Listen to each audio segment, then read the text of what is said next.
It is 5 times cheaper to retain a customer than to acquire a new customer. And a retaining customer have got a 51% chances of trying your new products without hesitation. And they shop 31% more than any customer who is coming for the first time, or those who who are not retaining customer or loyal customers. So it pays more to retain a customer, and that's what we're going to be talking about today. And welcome again to another episode of the Achievers Podcast. And today we're talking about customer retention as a strategy for small businesses. When you retain a customer, or a customer becomes loyal to you, they voluntarily become sales representative of your product. They market your product for free through word of mouth. And like I always say, word of mouth is more influential and stand a better chance of being trusted by a prospective customer. So it is important actually to make sure that we retain our customers. So we're going to be talking about the strategies on how best to do this as a small to medium entrepreneur. And remember, as a small to medium entrepreneur, sometimes you don't have the muscle to engage expensive promotional elements that might include some of the loyalty cards that are introduced or that are used by big brands.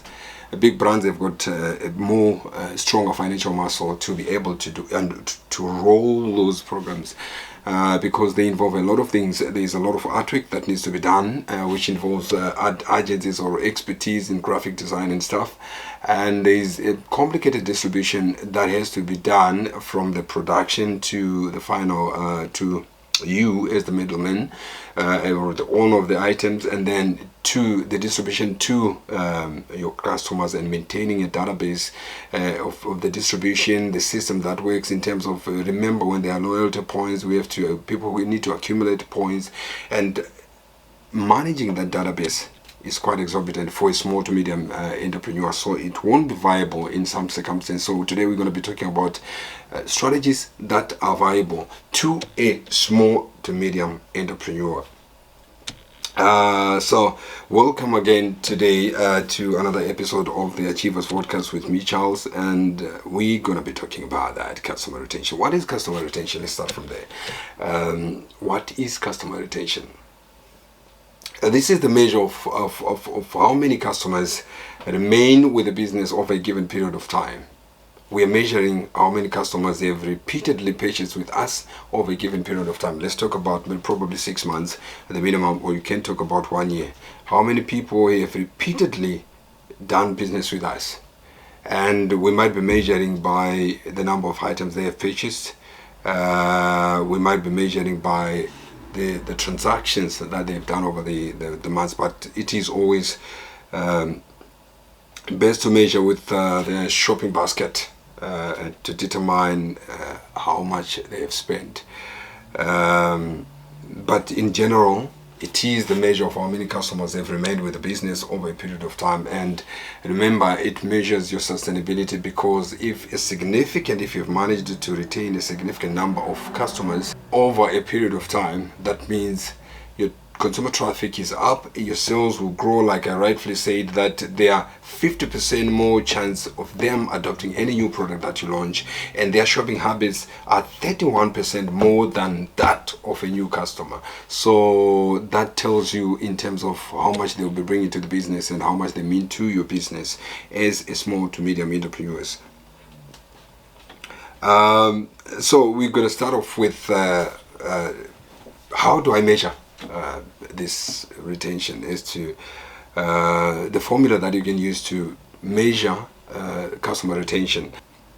So it's number of customers over a period of time minus the total number of customers divided by the number of customers at the beginning of a given period. So in other words, we are saying if you're measuring using a year, so you are talking of the number of customers over that year less the total number of customers that you have all together, and then divide by the number of customers that you had at the beginning of that particular year. So if it is 2024, we are looking at customers, new customers over the year 2024, less total number of customers that we have as an entity divide by the customer that we had at the beginning of 2024. So that's how you can measure the retention, customer retention, as to how many have I remained with over this period of years. So it can be, and then you times it by 100 for you to get the percentage of how much percentage have you managed to retain over that period of time. So let's quickly dive into the customer retention strategies that you can use as a small to medium entrepreneur that can allow you to breathe financially and be able to sustain those activities without any form of pushback that might end up jeopardizing the perpetuation of that program. We start off with the basics. The basics of any customer retention effort is a satisfactory customer service.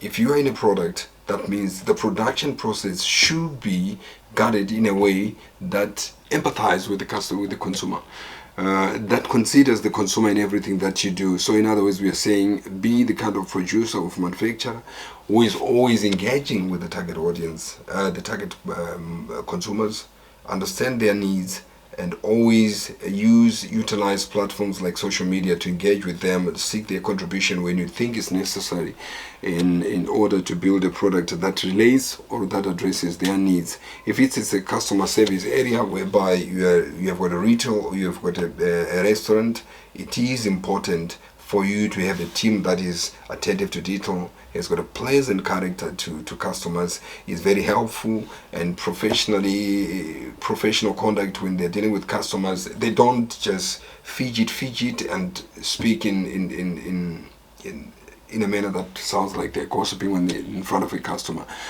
Those simple things, and being very helpful in the context that you walk into a store and people embrace you, welcome you, they greet you, and they'll ask you, do you need any help? If you need help, please don't hesitate to. That on its own, that those basic lines of communication are very important in retaining a customer, because I feel welcome and I feel at home. So that actually empowers me to feel more of a welcome customer, and I'll spend my money with ease. So that means I won't be minding how much I spend because I'm feeling at home. It's different from a situation where you walk into a store, people start looking aside, they start gossiping in a language that you don't understand. Their character is not pleasant. They're irritated when you look at their facial expression. And I personally, I'll walk away. Or somebody who is not attentive to my needs. I'm busy, I want to buy something, or you are at a checkout point, you want to pay. Somebody's busy talking to somebody. They are not attentive to you. You have to repeat something twice or thrice for them to understand. That on its own is a turn off. So it starts with the character of your team. Your team needs to be on point in terms of how much do they give, how much effort do they invest in ensuring that the service or the shopping experience of an individual customer is prioritized and is given undivided attention and a pleasant character that complements the whole process. It's very important. They are good listeners. They listen very well. They are not distracted by phones. They are not distracted by other team players. It's very important. And I've seen that in many cases, most of the shops, in some cases even some of the stores owners, it might be their kids or whoever, they don't prioritize attention. So they feel like they are offering you a favor. And that on its own, that's one thing that drives away customers. There is no customer who is going to return again tomorrow to pay for such a terrible experience. I don't pay to be harassed emotionally. I pay to have what I need, and along comes an experience.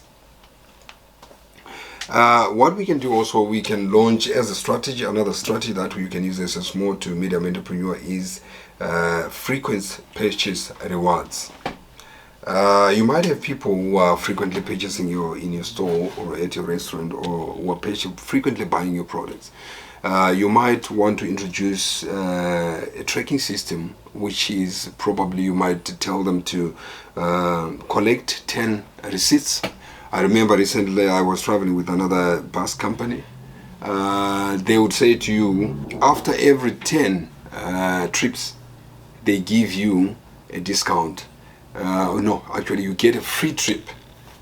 So that on its own is a loyalty program, because it allows me to consistently travel with the company. Because why? I'm looking forward to earn that free ride. And it doesn't need to be a card or loyalty card. You can tell them to keep their slip, their proof of purchase. Keep your proof of purchase. When they've got 10 slips, come forward and we can give you a discount, say a discount, or you say that you can get a free item. That means a lot. So in other words, we are keeping you close to us, and we are actually asking you to return and be a consistent patient. But remember, you might give me this offer, but if the customer service is terrible, I would rather sometimes ignore the benefit and go to somewhere else where I'm more appreciated in terms of the conduct of the team. Discount percentage. How do you get the discount percentage? It's for you to determine the discount price. It's selling price less original selling price. So the discounted selling price minus the original selling price. That's how you determine the selling price, the discount price, sorry. And then discount percentage, how to calculate it is discount price divided by original price times 100. So then you get the percentage. You get the percentage of how much percent am I giving as a discount. So that's another strategy that you can use as a small to medium entrepreneur. So you are giving them a discount, but always make sure that you use these formulas to calculate your percentage of discount, because sometimes if you don't use these formulas, you might end up discounting to an extent that will strain the business financially, because you might be giving too much of a discount, or you might be giving too little of a discount. So there need to be balance in the context that the customer feels like it's a reasonable discount. At the same time, to you as a business, it keeps you afloat in terms of you making revenue that is able to sustain your business in future. People are very fussy about prices. So as a small to medium entrepreneur, always do your homework in terms of pricing. Fair pricing. It is a fact these days that everybody who does shopping, price plays an important role in terms of us considering where to buy and who should I buy from. So it is important as a small to medium entrepreneur to always understand the dynamics of your market, and also do your shopping properly to understand how are other competitors pricing their products and where can you buy. So it's either you choose a supplier who can give you a good discount that you can extend to your consumers, or you can choose to price wisely in comparison with your competitors. So you can charge, say, a bit less from your competitor, or you can charge equal to your competitor but at an improved distribution method in terms of excellent customer service. If I'll be able to deliver to you, so that gives you a competitive edge to be able to match the price with your competitor. But now that fact that you're going to be delivering to them means a lot in terms of giving you a competitive edge over your competitor. So pricing plays a very important role. So we should always make sure that we understand our pricing and find ways to charge a fair price to the consumer, at the same time a price that keeps us afloat as a business entity. And then the next strategy will be personalized customer experience. If you walk into, for example, you are a regular, you have done 3 or 4 purchases or transactions with a business entity, and you go in there, they know what you're buying. They will tell you, today are you buying this and that? Or they greet you by name. Hello, Mr. Charles. How are you, Charles, today? How can I help you? Today, are you going to take this and that? Are you going to take this? Those kind of small surprises, they help the business. They enhance the customer experience. Because being recognized by name and being recognized, by name, it means you're being appreciated.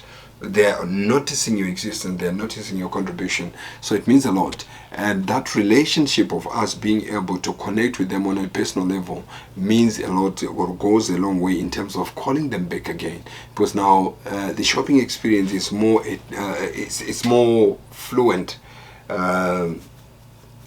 It's not a mission anymore. It's a relaxed kind of shopping, because you guys, you know what I want, you know my preferences, you know what I don't like, and you know sometimes you know some of the things that are more personal, and that on its own enhances the customer shopping experience.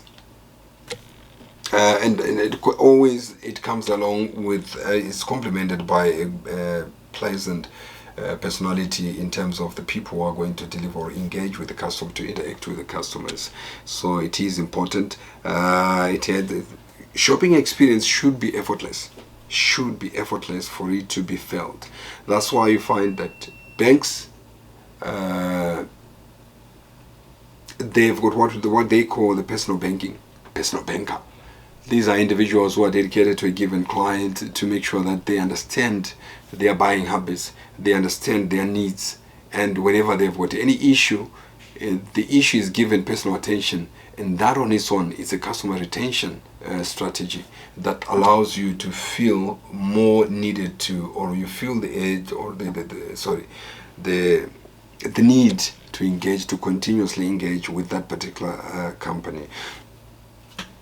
The next one, the strategy we're going to talk about is referral rewards. So in this kind of strategy, you are saying if you refer, I've seen this strategy being used by many companies, small to medium entrepreneurs. So if you refer somebody, and then you refer them, probably you get a code, or you get a code name that they can use. So when you refer somebody, you get rewarded for that. When you refer, or you earn points, or you earn a discount on every referral that you bring forward to the business. So that's another strategy that we can use, which is accessible to us, because remember, we're not spending anything. Yes, of course, we're giving a discount, but remember, we calculated the discount, and we have seen that if we give such and such percent, probably 5% discount, that will still leave us with a comfortable margin that will sustain us, and at the same time it benefits the customer to an extent that they feel that this is a place that I can spend more on. So referral rewards program is very important. You incentivize any referrals by your customers. So if customers bring somebody, you refer somebody, you pay them for that. And then the next one is build and maintain a strong online presence. We are living in a digital world, and it's a common fact, and it's a fact that we can't deny, or neither can we ignore. We can ignore at our own peril. It is very important for us to have a vibrant online presence. So I've seen that majority of small to medium entrepreneurs, they are ignorant, or they've got what we call digital apathy. They don't really take it serious. But the digital space is very important. And remember, you can create a Facebook page for free. You can create any social media account for free, though there are options for you to have the paid version or the subscribed version, probably on X, but it's not much in the context of your benefits. Remember, your presence on its own, it allows you to engage with your customers. It allows you to do research. You can do polls to understand the customers' needs, and the customers' needs and contribution in terms of the process of product development. You're developing a product, or you're launching a product. You can create awareness for free, as long as you have managed to build to an online presence that is significant, or it has got a bigger community that is well managed and well maintained. So you are able to communicate, to engage with your customers. They are able to engage with you. You are able to do polls. You are able to get reviews on service, and you are able to enhance your service delivery process. So one other thing that we need to know is we need to understand which platforms to use. Each and every product or each and every service group has got platforms that are more relevant to their target audience. So I think it is basic, or it is the foundation process, is to understand who is your target audience. So we are looking at the demographics, their age, their gender, their interests, their preferences, and all that.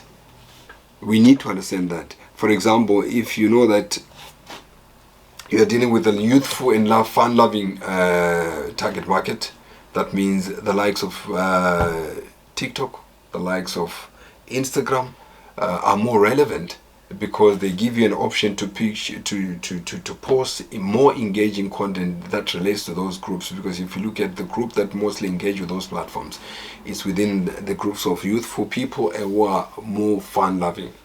And if you're dealing with people who like more details and more experiments, in terms of you are dealing with a product, you make a product that needs detailed instruction on how to use them.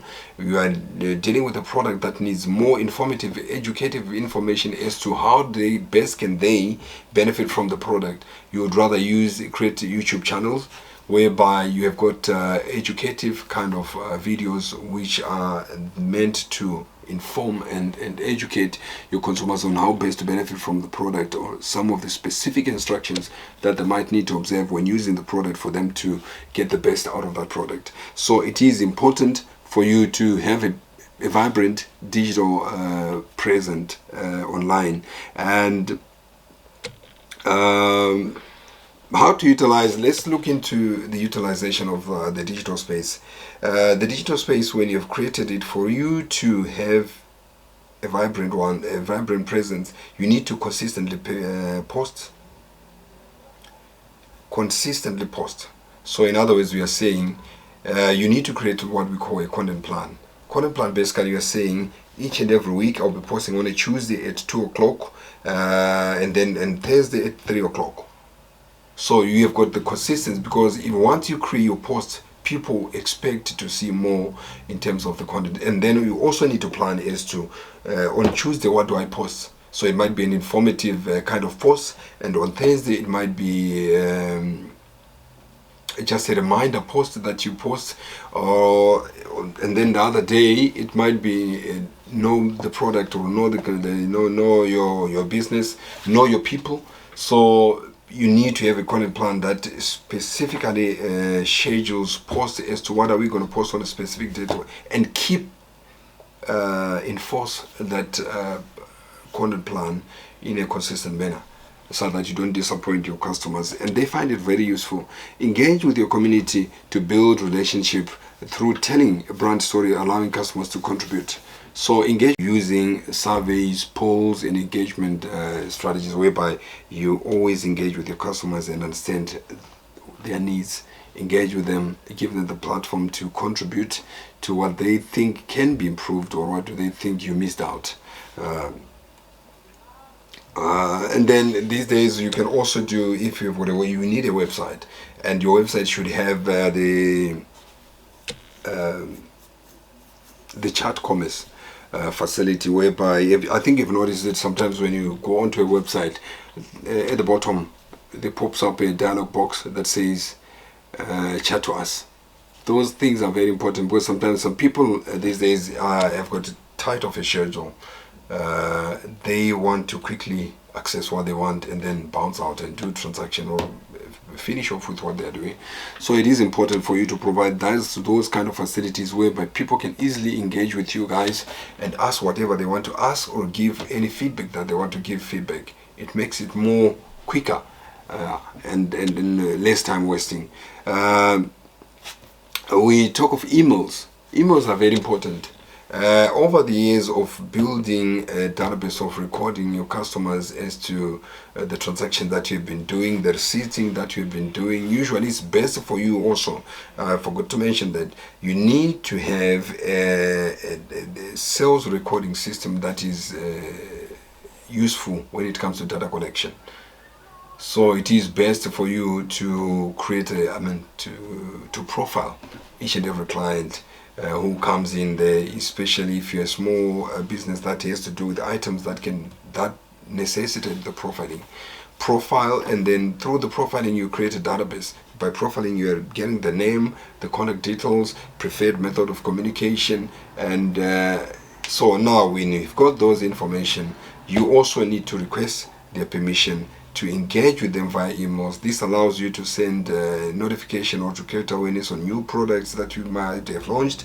You also need to, it allows you to engage with them whenever you've got a promotion going on. You can send them catalogs. You can use the likes of MailChimp. It's one of the platforms that I mostly prefer.